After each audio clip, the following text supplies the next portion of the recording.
My mother's hands. I love saying my mother's name out loud. Lucille Ellen Elliott Ike.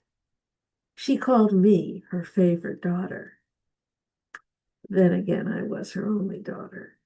But I will return the favor. She was my favorite mother.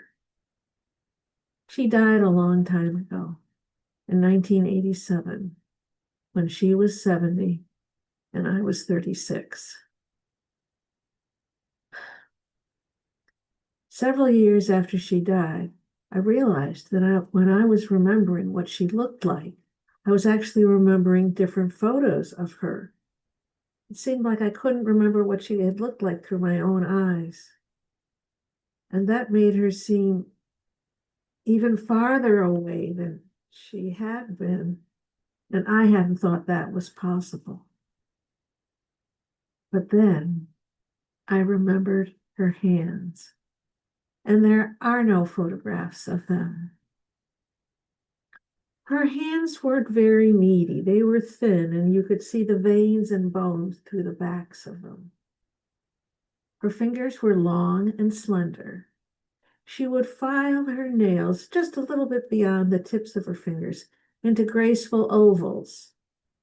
She occasionally wore nail polish, but she always wore her platinum wedding band. And as long as she wasn't doing anything messy, she wore its matching platinum engagement ring with its round, brilliant cut diamond. The more I thought about her hands, the more I remember. I remember when she was playing the piano alone or when we were playing duets together. With my first piano book, there was a teacher's part written in so that my little one-finger songs would sound better when she played the teacher's part along with mine. So she transformed D, D, D, D, D, D, D, D, D, D, D into something that sounded like music. After a year or so of lessons, she bought a piano duet book. And I would always sit with, she was on the right, the upper part of the piano. I was on the left because that's where the simpler parts were. My favorite song was from that book, the evening prayer song from the opera Hansel and Gretel by the original Engelbert Humperdinck. Dee, dee, dee, dee, dee, dee, dee, dee, dee. That was my solo. Dee, dee, dee, dee, dee, dee, dee, dee, boom, another solo. And after a couple more years of lessons, we graduated to playing songs arranged by Ferranti and Teicher, the pianists who played two grand pianos on the Ed Sullivan Show. They were put together so they could look at each other over their keyboards and the strings of the pianos. We played the theme from Exodus. My mother would go, bum, bum, ba-da-da-da-dum. Bum, bum, ba-da-da-dum, bum. And then we play together. Bum, bum, bum, bum, bum. We made some glorious music together. I remember my mother's hands when she did this. Now, you might be a pointer, or you might know someone who is. When my husband and I were first married, when we drove 3 hours to visit them, my mother would greet us by looking out the kitchen window that looked out onto the driveway behind the house. Many times I would get out of the car and see my mother at the kitchen window going. That meant my husband had parked too far away from the house, or he needed to get closer to the house. It was an invisible parking space, and he hadn't grown up there. So he had a hard time finding it, and I had a hard time coaching him. Finally, the driveway sunk there because of so many people parking. in that same exact spot. So he could just slide the car in. But when we were leaving, my mother would also be at the kitchen window to wave, but often she would shake her finger and she would come out and tuck a couple of dollars in my pocket, saying, "When you get home after your 3-hour drive, please call me and let me know that you got there safely." I would go, "Oh, mother." I didn't realize how much parents worried about children until I had my son. I remember my mother's hands when she was knitting. She made countless sweaters and hats and mittens and scarves for me and my brother and my father. She also made other things for members of our family. For example, when each of my cousins started their senior year in high school, my mother took them to her favorite yarn shop where they picked out a sweater pattern and yarn for my mother to make them a sweater for their high school graduation present. After my mother died, my cousin Lance wrote me and said, "I still have that sweater your mother made me. It's probably the only high school graduation present that I have.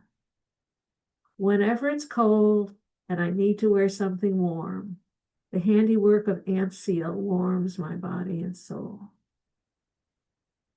My mother knit her entire adult life.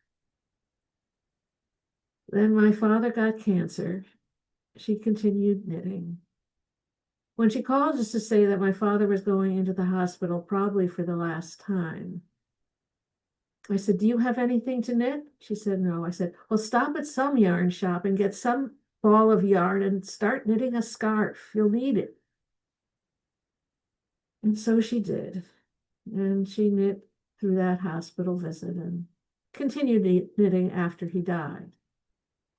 She knit right up until she herself went into the hospital for an 8-hour cancer operation. When I first saw her in intensive care, she couldn't speak because she had a breathing tube down her throat. But she was awake. Someone had given her a pad and pencil. She saw me and she started writing things down. But she didn't have her reading glasses on. I don't know if she even had them at the hospital. And when I looked at what she wrote, I could only make out three words: died, father, and sweater. I had no idea what to do with father and sweater. So I said, "No, no, mother, you didn't die. They think they got it all." Several days later, she had the breathing tube out. And we were chatting about this and that. And I said, "Do you remember you wanted to communicate with me when you had the breathing tube down your throat and you wrote on a pad and I could only make out the words died, father, and sweater?" She said, "Oh, I remember that. Sometime during the operation, I saw that your father was waiting for me on the other side of a river." And I thought, ooh, just like Greek mythology. But then she went on, "But he was wearing a sweater I hadn't made, and I wanted to know who had made him that sweater." Now, there were fluids dripping into her body, and I didn't know if any of those medications were doing things to her brain. So I said, "Mother, you do remember that when father died, he wasn't able to take any of your sweaters with him?" "I know that. It was just a dream." But it was such an interesting dream that we talked about it for a while. And we came to the conclusion that there must be some sort of designated knitters society in the afterlife that makes sweaters for people whose family knitter has yet to arrive. I remember my mother's hands. I'm reminded of them whenever I see my sister-in-law Betsy's hand with her engagement ring, which has my mother's brilliant cut diamond in it. I'm reminded of my mother's hands when I'm playing the piano, music from one of her piano books, or when I'm knitting sweaters for members of our family. And I'm especially reminded of her hands whenever I look at mine, because they are the exact same shape Even the moons on our fingernails are identical.